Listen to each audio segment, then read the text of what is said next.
આજે જે ધરણાનો કાર્યક્રમ છે એ વિદેશની ધરતી પર જઈ અને રાહુલ ગાંધીએ દેશને તોડવાનું ષડયંત્ર ઉજાગર કર્યું છે। એણે ત્યાં જઈ અને દેશના વિરોધી શક્તિઓ જે છે એની મુલાકાત કરી છે। એણે શીખ સમુદાય વિશે અનાપ શનાપ બકવાસ કર્યો છે અને સાથે સાથે આ દેશના 85% હિસ્સાના લોકો જે છે અનુસૂચિત જાતિ, અનુસૂચિત જનજાતિ અને અન્ય પછાત વર્ગ મતલબ SC, ST અને OBC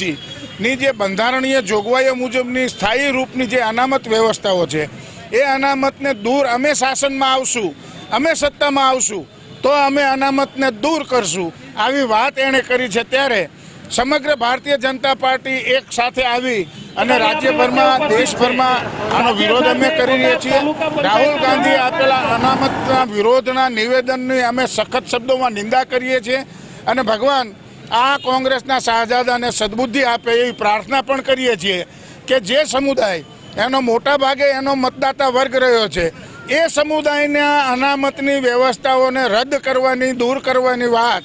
રાહુલ ગાંધી વિદેશની ધરતી ઉપરથી કરતા હોય તો અમે એની કડા શબ્દોમાં, સખત શબ્દોમાં નિંદા કરીએ છીએ અને ભગવાન સદબુદ્ધિ આપે એવી પ્રાર્થના કરીએ છીએ। આજનો કાર્યક્રમ એટલા માટે અમે કોંગ્રેસની જે અનામત વિરોધી નીતિઓ છે પરંપરાગત રીતે એ નીતિઓના વિરોધમાં આજે અમે અનશન પર છીએ।